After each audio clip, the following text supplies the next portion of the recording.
diz o seguinte: Jesus lhes contou outra parábola, dizendo: o reino dos céus é como um homem que semeou boa semente em seu campo. Mas enquanto todos dormiam, veio o seu inimigo e semeou o joio no meio do trigo e se foi. Quando o trigo brotou e formou espigas, o joio também apareceu. Os servos do dono do campo dirigiram-se a ele e disseram: o Senhor não semeou boa semente em seu campo? Então de onde vem o joio? Um inimigo fez isso, respondeu ele. Os servos lhe perguntaram: o Senhor quer que o tiremos? Ele respondeu: não, porque ao tirar o joio, vocês poderiam arrancar com ele o trigo. Deixe que cresçam juntos até a colheita. Então direi aos encarregados da colheita: juntem primeiro o joio e amarrem-no em feixes para ser queimado. Depois juntem o trigo e guardem no meu celeiro. Diga glória a Deus. Irmãos, esse texto é conhecido como a parábola do joio. Parábolas eram histórias que Jesus contava, usando situações do dia a dia para trazer um significado espiritual. Por isso que nas parábolas Jesus começava dizendo: o reino dos céus é semelhante. Jesus estava querendo dizer que aquilo que acontecia naquele mundo, de acordo com a história que ele contava, também estava acontecendo no mundo espiritual. E aqui Jesus então conta uma parábola sobre um homem que tinha um campo e tinha funcionários, e ele plantou o trigo nesse campo. Porém, um dia os funcionários chegam naquele campo e ao invés de encontrar somente o trigo, eles encontram o joio junto com o trigo. O joio, irmãos, é uma planta muito parecida com o trigo e muitas vezes ela cresce junto com o trigo.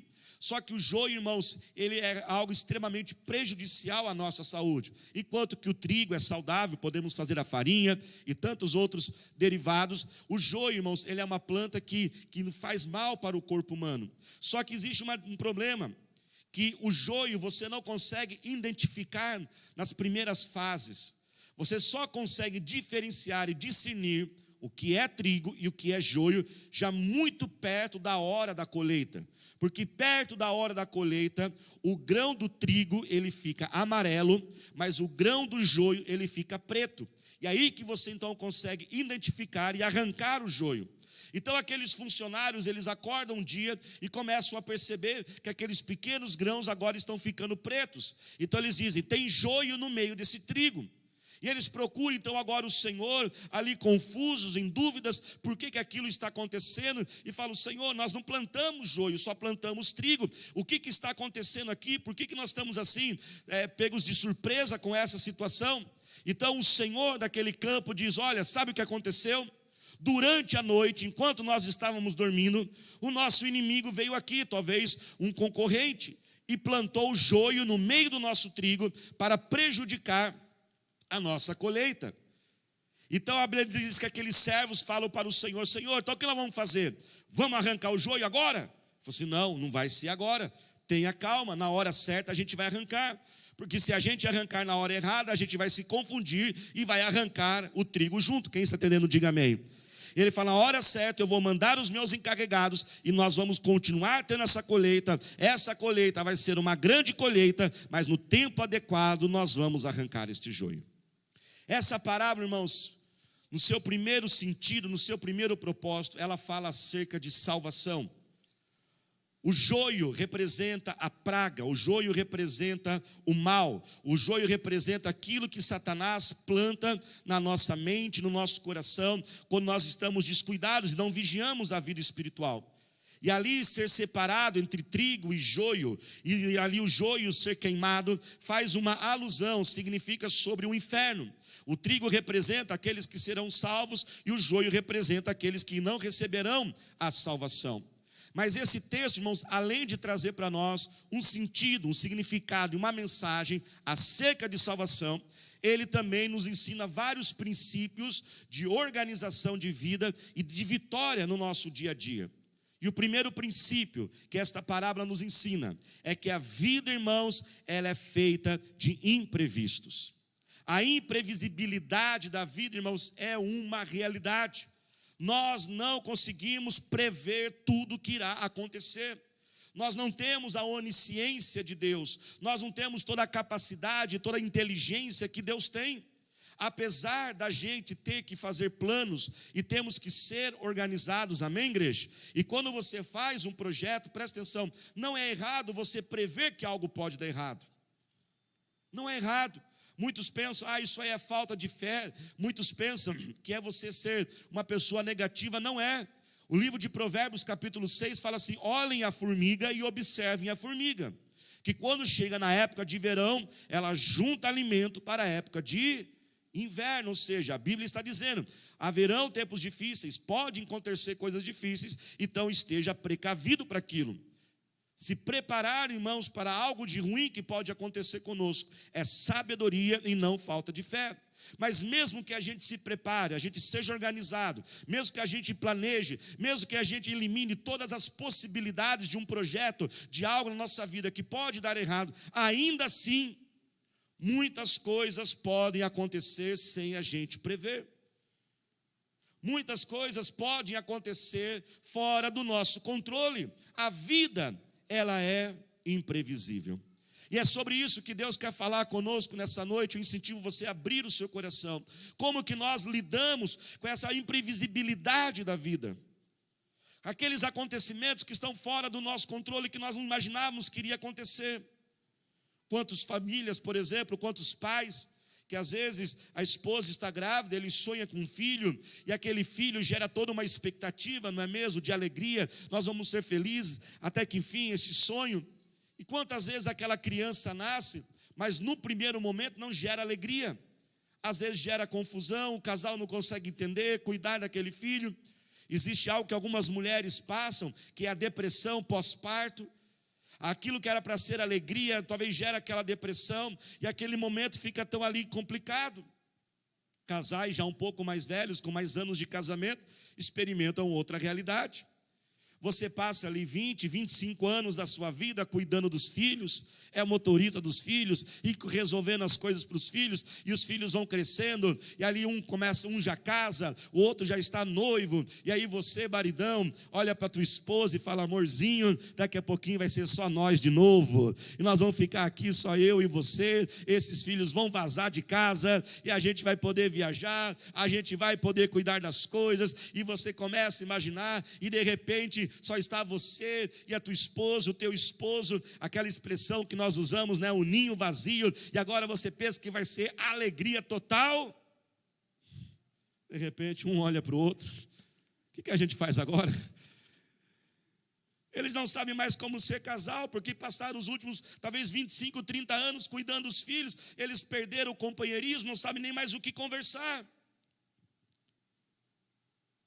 Você tem aquele sonho daquela profissão, talvez desde pequenininho, com 6, 7 anos de idade, se alguém perguntasse para você o que você vai ser quando crescer, você tinha tanta convicção que você ia ter aquela profissão, você já falava na ponta da língua: eu vou ser isso, eu vou ser isso, eu vou ser isso, eu vou ser isso. Tem alguém que passou por isso, que sempre soube desde pequeno? E aí de repente você vai para a faculdade, porque eu vou ser aquilo que eu falei desde criança, e quando você está lá no 4º semestre, você fala: meu Deus, não é nada aquilo que eu imaginava. Um dia você está no trabalho, o teu chefe te elogia, o teu chefe talvez até fala em te promover, e você volta todo feliz para a tua casa, quando depois no dia seguinte, você é chamado para ir para o RH, aí você já sabe o que acontece. Você fica confuso: espera aí, ontem mesmo falávamos de algo e agora tudo mudou de repente. Você se dá bem, você tem uma conquista, você tem uma vitória na vida, e ali você vai compartilhar aquela vitória com um parente seu, um amigo seu, diz: olha o que eu comprei, olha o que eu conquistei, olha essa casa nova, olha que realização, e aí você mostra aquela sua grande vitória, quando de repente você percebe no semblante deles, que eles não estão nem um pouquinho felizes com você, eles ficaram com ciúmes, e ficaram com inveja. Quem já passou por isso? E você fala: que coisa, eu pensei que eles iriam se alegrar comigo, eu pensei que eles iam festejar.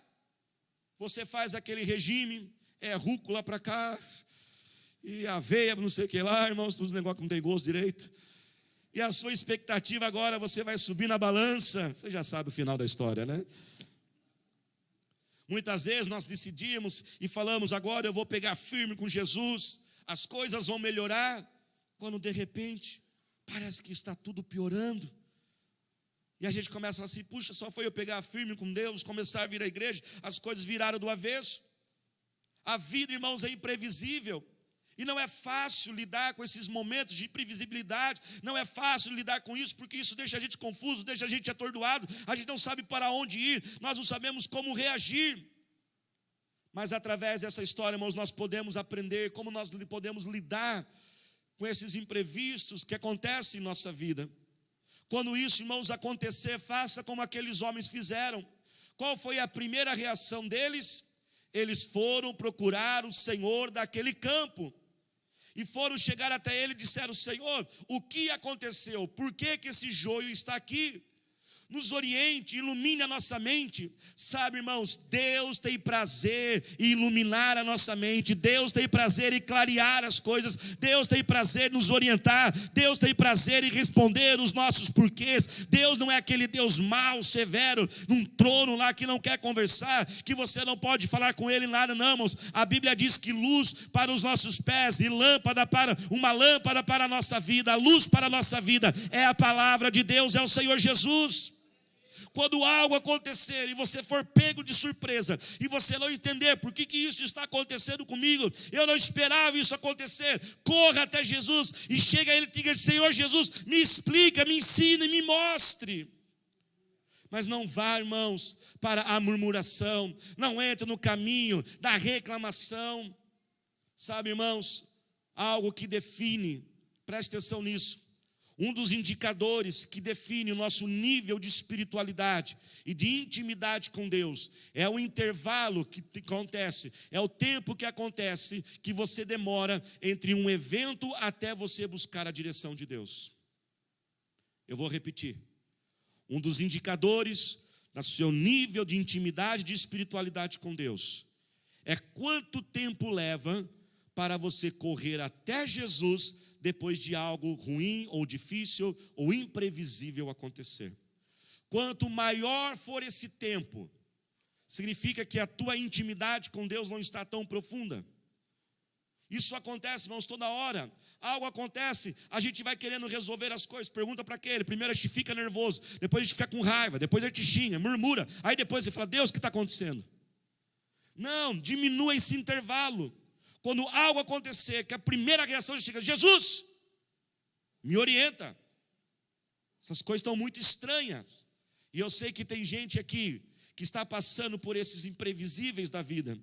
Coisas estranhas estão acontecendo. Corra até Jesus e pergunte para Ele. Não demore muito tempo. Então aquele senhor começa a responder os seus funcionários e diz, olha, sabe por que isso aconteceu? E então a Bíblia diz que aquele Senhor diz, foi o nosso inimigo. Foi o nosso inimigo que fez isso. Ele quer destruir a nossa colheita. A origem daquele problema foi o inimigo. E nós não podemos esquecer, irmãos, nós também temos um inimigo. Nós estamos em batalha, diga comigo, eu estou em batalha. Nós não podemos, irmãos, descuidar. Nós não podemos perder a nossa atenção. Eu tenho meu sogro, ele é pastor, ele costuma dizer, quando alguém chega para ele e fala assim, eu vou dar uma viajada para distrair um pouco. Ele, com muita educação, no jeitinho dele, fala assim, olha, com todo respeito, não diga mais isso. Diga que você vai viajar para descansar, mas jamais fique distraído. Nós estamos, irmãos, em guerra, nós temos um inimigo, e você pode perguntar, mas pastor, o que eu fiz para Satanás me odiar tanto? Eu não fiz nenhum mal para ele, eu nunca falei mal dele. Irmãos, a questão não é o que você fez, a questão é quem você é. E você é filho e filha de Deus. Satanás, irmãos, não é um Deus do lado do mal. Satanás, ele é infinitamente menor do que Deus. Satanás, como dizia Martinho Lutero, ele é um cachorro na coleira de Deus que não pode avançar 1 centímetro sequer se Deus não permitir. Satanás, ele quer destruir Deus, mas ele não pode com Deus. Então ele começa a atacar você e a mim, que somos os filhos de Deus. Porque qual é a melhor forma de você ferir o coração de um pai, se não machucar o seu próprio filho? Então ele quer destruir a nossa vida, e ele vem com ataques, ele vem com obras, com setas, para roubar a nossa paz, para tirar a nossa alegria. Um dos principais ataques, irmãos, do diabo é o ladrão da alegria. Diga comigo, ladrão da alegria. Existe, irmãos, uma hierarquia no mundo espiritual. A Bíblia fala sobre principados e potestades. Existem demônios para enfermidades, existem demônios para destruir casamento. Existem demônios, irmãos, que nós chamamos de ladrão da alegria. E esses demônios não são muito xarope mesmo, são chato demais. É aqueles demoniozinhos assim, irmãos, que eles ficam rodeando a sua vida. E só algo de bom acontecer, ou quando algo de bom vai acontecer, acontece algo rapidamente só para roubar a sua alegria. Quantos aqui têm tido essa sensação que quando algo bom vai acontecer, sempre acontece algo ruim? Você já percebeu isso, irmãos? Às vezes a gente fica assim tão arisco, que quando as coisas estão boas demais, a gente fica assim, está tudo muito bom. Já já vai acontecer alguma coisa. Porque esse ladrão está ali, ele fica rodeando, ele só fica esperando, ele percebe que Deus vai fazer algo. Ele vê que você recebe uma conquista, uma notícia boa chega, e consequentemente já vem o quê? Aquele ladrão da alegria. Irmãos, uma vez eu tive uma experiência sobre o ladrão da alegria. Eu tinha um carro e eu sempre fui assim muito meticuloso, eu sempre gosto das coisas muito bem arrumadas, eu não suporto nada quebrado. Se no meu carro eu tiver um negocinho quebrado, eu já procuro ir lá arrumar. Eu gosto de ver, eu fico me incomodado de ver as coisas quebradas. E um dia, irmãos, meu carro começou a quebrar. Quebrou um mês, quebrou 2, quebrou 3, ia quebrando todo mês, que chegou um ponto, no dia 1º do mês, eu cheguei para a pastora Thalita, minha esposa, e falei assim para ela: o que será que vai quebrar de novo esse mês no nosso carro? Já estava esperando a tragédia. Passaram alguns dias, quebrou de novo. E eu falei para ela assim: viu? Falei para você que ia quebrar alguma coisa? Ela falou: claro, com essa boca sua aí, né? Já quebrou mesmo. E aí, irmãos, o carro quebrou e eu fiquei triste, e eu fiquei desanimado de gastar dinheiro com aquilo, com outras coisas que eu podia gastar. E aí eu fui falar com Jesus. Falei: Jesus, o que está acontecendo? Lembra sobre intervalo de tempo? Eu demorei demais. Eu esperei passar meses consertando o carro, vários meses, para depois perguntar para Jesus o que estava acontecendo. Porque não é normal um carro quebrar todo mês. De vez em quando, manutenção é até um certo ponto normal, né, irmãos? Senão também os irmãos que são mecânicos não vão ganhar dinheiro nunca, né, gente? Só ficar orando. Eu lembro que uma vez eu estava: Deus, não deixa nenhum carro quebrar. Aí na hora que eu estava orando assim, irmãos, uns 10 anos, 15 anos, no começo do ministério, né? Falei: Jesus, que nenhum carro quebre. Aí um irmão lá atrás, ele é mecânico. Eu falei assim: Jesus, e agora para esse mecânico? E eu fui perguntar para Jesus. Então Jesus falou: sabe o quê? Ladrão da alegria. Falei: puxa, a vida, ladrão da alegria. Como eu demorei para pedir essa direção de Deus. Sabe, irmãos, como enfrentei? Sabe como nós enfrentamos Satanás? Nós enfrentamos Satanás e todos os outros ataques da mesma forma. Primeiro, a gente tem que resistir ao diabo. Nós temos que expulsá-lo, irmãos. O diabo a gente enfrenta. Nós sempre ensinamos na igreja. O diabo a gente enfrenta, a tentação a gente foge. Não queira ser mais forte que a tentação, não, que a tentação vence você. Jesus disse para nós não cairmos em tentação e fugir das tentações. Mas o diabo a gente enfrenta. Resista ao diabo e ele fugirá de vós. Você sabia que o crente todo dia, quantos dias, igreja? Todo dia tem que ter oração de batalha espiritual. Você sabe como que é a oração de batalha espiritual?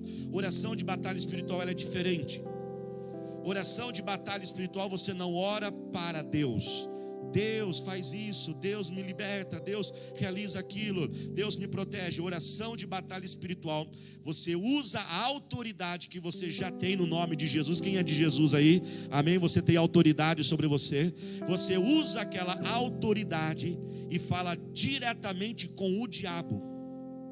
Pastor, eu vou falar com o diabo? Pode falar, e ele vai fugir de você. Você pega o teu dedo e começa a apontar na cara dele e diz: sai, sai, sai, e começa a repreendê-lo.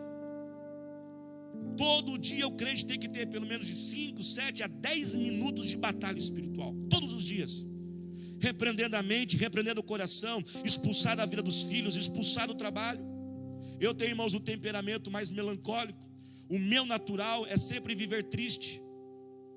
Todos os dias eu tenho que repreender a tristeza no meu coração. Todos os dias eu tenho que começar a orar. E não é aquela oração assim, dormindo, já babando na cama, que você pega em sono, né, e dorme, não. É orar realmente expulsando. Satanás, eu te ordeno, sai da minha mente. Eu expulso a tristeza, sai do meu coração agora. Desânimo, sai de dentro de mim. Eu tenho que orar isso todos os dias. E se eu não fizer isso, eu fico mal. Se eu ficar 2, 3 dias sem fazer, aquilo vai crescer dentro de mim. E ao mesmo tempo que expulsar, irmãos, nós temos que também chamar a alegria e a presença de Deus nas nossas vidas. E hoje é dia de você resistir ao diabo e expulsar ele da tua mente e do teu coração. Então o carro quebrou aquele dia de novo, aquele mês. Eu falei, Jesus, ele falou, é ladrão da alegria. Eu falei, quer saber de uma coisa? Ladrão da alegria, você vai sair da minha vida em nome de Jesus. E a segunda forma, irmãos, de repreender o ladrão da alegria é não deixar roubar a sua alegria. É tomar uma postura e decisão de dizer, isso não vai roubar minha alegria. E aquele mês, aquele carro quebrou. Eu disse, não vou ficar triste. Não fiquei triste, paguei o conserto. No outro mês quebrou de novo. Não fiquei triste. Não permiti a tristeza, paguei, não fiquei pensando, que dinheiro que eu perdi, podia pagar isso aqui, não fiquei pensando nisso. No terceiro mês o carro não quebrou mais, no quarto não quebrou mais, no quinto não quebrou mais, e até o dia que eu vendi aquele carro eu só fiz a manutenção básica. Mas irmãos, vamos ser sinceros, nem tudo também a gente pode pôr na conta do inimigo, não é mesmo, irmãos? Algumas consequências somos de nós mesmos, nós semeamos aquilo.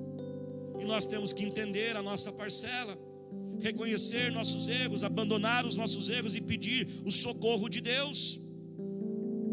Satanás sujo fez eu tomar essa multa, esse diabo. Irmão, não foi o diabo não, viu, irmãos? Eu fico imaginando o diabo lá do inferno dizendo, olha, não tem nada a ver com essa multa aí não, viu? Quem estava aí com o pezinho no chumbo foi você. Satanás sujo, olha essa fatura aqui que chegou aqui agora. Irmãos, o cartão de crédito está com você, não está com o diabo não. Não, sabe o que é, pastor? Eu engravidei por causa do diabo. Não foi o diabo que foi para a cama, não. Não, irmãos, nós temos que entender que existe a nossa parte. Pastor, e se eu errei?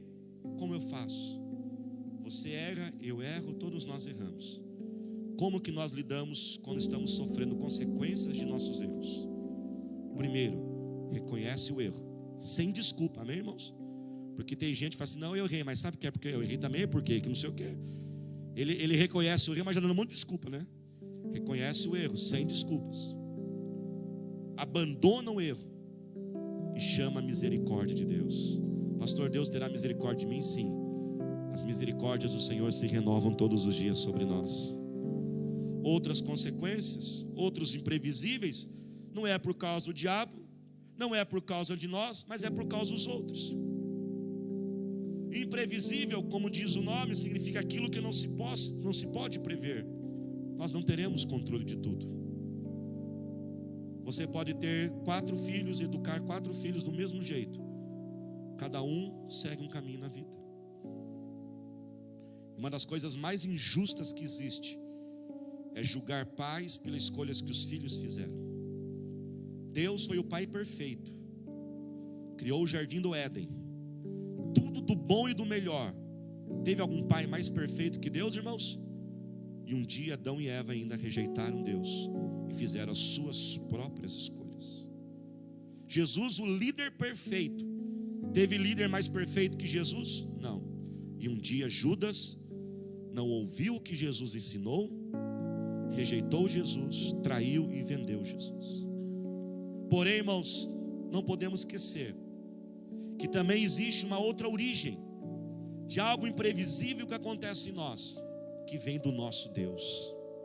Sabia que muitas vezes Deus também permite algumas coisas acontecerem para mudar a nossa direção, para organizar a nossa vida, ou até mesmo para nos proteger de algo perigoso lá na frente, ou até mesmo para nos abençoar, derramar uma bênção maior do que nós podemos imaginar.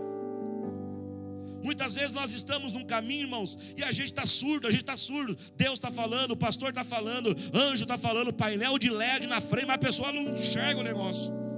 Aí tem Deus, tem que dar uns trancos na pessoa. Tem gente que só vai no tranco, parece carro velho, só pega no tranco. Ou tem que levar a bordoada. E muitas vezes Deus permite. Sabe o que é, pastor? Aquele fiscal, o diabo mandou fiscal na minha empresa, e agora, não foi o diabo não. Às vezes foi o próprio Deus que mandou para organizar esse negócio seu, pôr em dia, em ordem, pôr as coisas em ordem, para que a bênção seja maior na sua vida.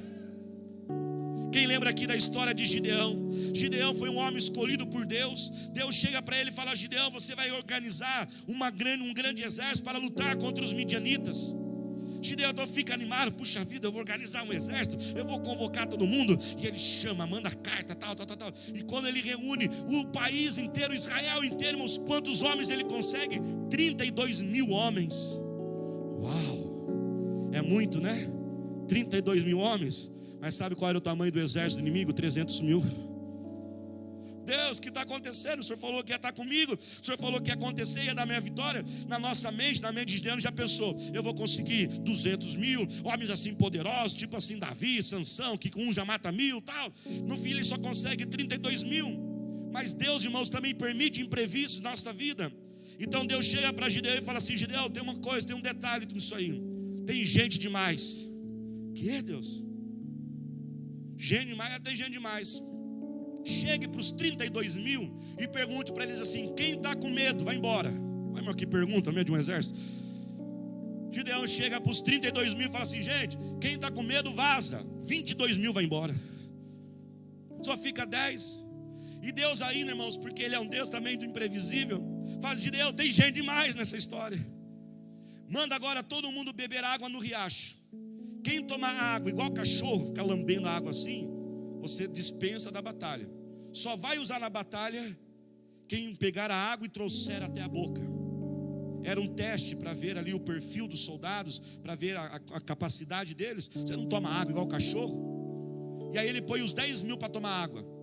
Cada um que começa a tomar água igual cachorro, ele vai dispensando. Dispensa. Aí vai aumentando, e vai aumentando, e vai aumentando. No final, irmãos, de tudo, sabe quantos sobram? Só 300 homens. Ei, Deus, o que está acontecendo? O Senhor falou que ia me abençoar, o Senhor falou que ia fazer a obra, mas agora está diminuindo as pessoas. Não era desse jeito que eu imaginei que as coisas iam acontecer. Então Deus diz para Gideão: Gideão, eu estou permitindo isso, porque a glória será minha, eu que vou fazer a obra em você e através de você, Gideão.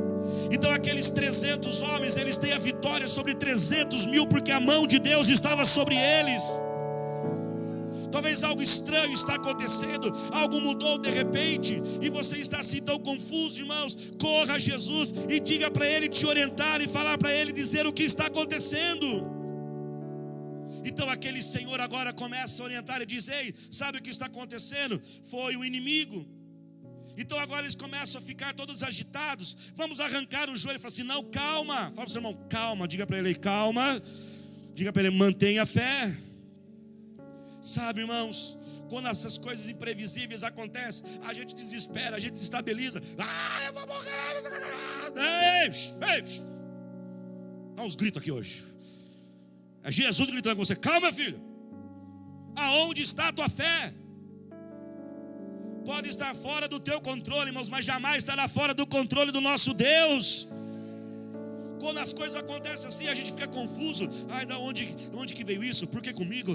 De novo, tudo acontece comigo. O que eu fiz de errado? Aí a gente vai ficando confuso. Aí começa a vir a dúvida, porque confusão gera dúvida. Será que eu devia ter entregado a vida a Jesus? Será que eu devia ter casado com essa pessoa? Será que eu devia ter acertado as de emprego? Será que eu devia ter feito aquilo? E começa a ficar em dúvida. Aí você vai ficando ansioso. Aí você começa a dizer: não, tem que resolver isso. E aí você começa a ter soluções rápidas. Igual aqueles: vamos arrancar o jogo. Ei, calma. Às vezes, irmãos, soluções rápidas e simples podem piorar o problema. Eles têm que ter calma naquela hora e confiar no Senhor naquele campo. E o Senhor naquele campo representa o Senhor Jesus na nossa vida. Põe a tua fé em Jesus. Aonde está a tua fé? Mas sabe o que é, pastor? Fui diagnosticada com câncer. Acabou minha vida. Agora não sei o que.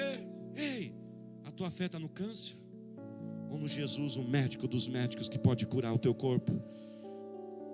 Mas foi acontecer isso justo agora que eu precisava do dinheiro, justo agora que eu não tenho dinheiro. Ei, aonde está a tua fé? No dinheiro? Ou a tua fé está no Deus, Criador do céu e da terra, o dono de todo o ouro e da prata? Mas eu tinha feito uma previsão, as coisas iam acontecer desse jeito, e agora eu tinha previsto que ia ser assim, mas aconteceu isso, mudou. Eu peguei aquele professor de novo, aquele professor que não gosta de mim. Estou perdido nesse semestre, estou perdido. Ei, você acha que o teu Deus não é maior que um professor da faculdade?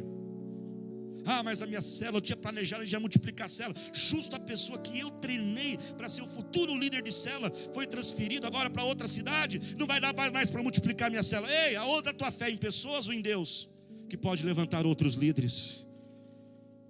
Sabe, irmãos, se coloque de pé glorificando a Deus.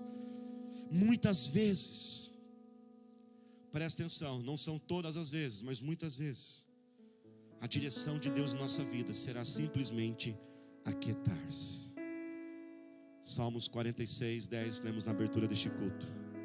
Aquietai-vos e sabeis que eu sou Deus. Aquieta-se. Eu oro para que Deus ponha paz em teu coração. Está fora do seu controle, mas não do dele. Você não conseguiu prever isso. Você se dedicou àquilo, aquele casamento, aquele esposo. Um dia ele acorda falando que não tem mais amor e te abandona. Sabe, irmãos, quando nós aprendemos a lidar com os imprevisíveis da vida, nós começamos a abrir as portas, janelas dos céus para as bênçãos do Senhor. Aquele Senhor disse: calma, nós não vamos perder nossa colheita não. Na hora certa eu vou chamar os encarregados, nós vamos arrancar o joio e vamos ter a nossa colheita. Levante sua mão, diga assim, profetiza para o seu irmão, diga assim: receba agora a palavra de Deus sobre sua vida. Diga assim para ele assim: a sua colheita não será perdida. Diga mais uma vez: a sua colheita não será perdida. Mas diga assim para ele assim: mas o meu Deus, diga para ele, o nosso Deus também é um Deus de imprevisíveis. E esse Deus, como diz Efésios 3:20, Ele também é poderoso para fazer infinitamente mais do que você pode pedir ou do que você pode imaginar, de acordo com o seu poder que opera em você. Você pode aplaudir e glorificar ao Senhor Jesus. E eu quero liberar esta palavra, irmãos, nesta noite. Aqueles que assistem também pela internet, recebam essa palavra. A sua colheita não vai ser perdida. O seu esforço vai ser recompensado. E da mesma forma que aquilo de ruim aconteceu de forma imprevisível, que você não imaginava, Deus também derramará tantas bênçãos na sua vida, que será maior do que você previu. Talvez você pensou nesse meio ano, a minha firma vai faturar tanto, mas aconteceu isso agora, ela vai faturar menos. Não, a bênção de Deus virá sobre você, e você vai faturar mais aí do que você imaginava. Talvez você pensou: eu vou ter grandes notas, mas veio esse professor, as suas notas serão melhor do que você imagina, pois Deus é especialista em fazer além do que eu posso pedir, além do que eu posso imaginar. Eu profetizo sobre a sua vida, sobre a nossa igreja, nós seremos surpreendidos por Deus, da mesma forma que aquilo que era imprevisível aconteceu e nos encheu de tristeza. O imprevisível de Deus virá também sobre cada um de nós, e daremos pulos e pulos de alegria, celebrando, adorando, pois Ele faz mais do que eu posso pedir ou do que eu posso imaginar. Você se preparou para algo, mas Deus manda dizer: aumente a sua expectativa, aumente a sua expectativa. Deus nos deu a promessa, esse é ano de corrermos com os cavalos, de superarmos todos os obstáculos. A sua colheita não vai ser perdida. E além de não ser perdida, apesar dos imprevistos que aconteceram, ela será maior do que você imaginou. Sabe aquilo que você colocou no projeto de vida? Vai ser maior do que aquilo. Mas pastor, planejei, as coisas não saíram. Eu contava com aquela pessoa, contava aquele dia. Ei, aonde está a tua fé? Levante as tuas mãos agora e põe a tua fé em Jesus. Fale com Ele agora. Pai, eu oro, Senhor, por aqueles que estão confusos. Coisas estranhas, imprevistas estão acontecendo, Senhor. Da mesma forma, Pai, que aqueles funcionários chegaram até o Senhor, disseram: Senhor, o que está acontecendo? Me revela, me mostra. Ilumina o meu caminho, Senhor. Seja a luz no meio das trevas. Ilumina essa mente agora, Senhor. Ó Deus, ó Pai, eu quero orar por aqueles que estão sofrendo consequências de erros do seu passado. Ó Deus, derrama misericórdia sobre eles agora. A tua palavra, Deus, diz que o Senhor firma os passos do justo e não deixa eles caídos, ó Senhor. Pai, eu quero orar por aqueles que estão cansados, ó Senhor, que toda vez que algo vai dar certo, toda vez que as coisas melhoram, parece que sempre acontece alguma coisa para roubar a alegria, Senhor. Mas hoje, Senhor, nós nos posicionamos, Pai. Não iremos desesperar, não iremos reclamar, não iremos duvidar do seu amor e do seu poder.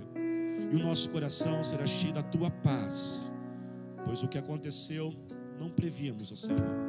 Foi fora do nosso controle, mas jamais é fora do teu controle. Faz assim com a sua mãozinha agora e comece a repreender Satanás.